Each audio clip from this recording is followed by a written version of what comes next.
એક વાર ફોન કર્યો પોલીસ આવી, બે વાર ફોન કર્યો પોલીસ આવી, ત્રીજી વાર પોલીસ આવી, પણ બુટલેગરો પકડાતા નતા.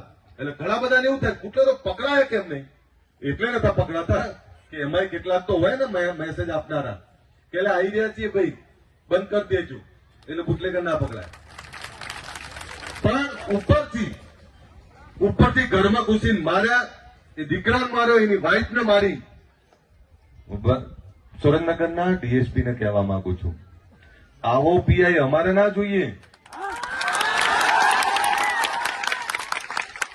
તાત્કાલિક એની બદલી કરો. એ જે કયું હોય પોતાની જાતે સમજે કે જે લોકો સાચી વિચારધારા અને સાચું કામ લઈને બહાર નીકળ્યા છે અને સાચી દિશામાં કામ કરતા હોય એવા નિર્દોષ લોકોને મારી અને ઉપરથી ખોટી ફરિયાદ કરવી, એ ખોટી ફરિયાદ કરતા હોય તેમને કહી દેજો અલ્પેશ ઠાકોર મરી નહીં ગયો, હું જીવતો છું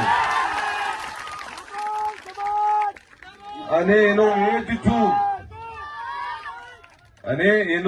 છું. ચિંતા બિલકુલ ના કરતા, કોઈથી કંટ્રોલ થાય એ નથી. હું તમારો જ અલ્પેશ ઠાકોર છું અને તમારી તકલીફમાં હું નહીં આવું તો કોણ આવશે?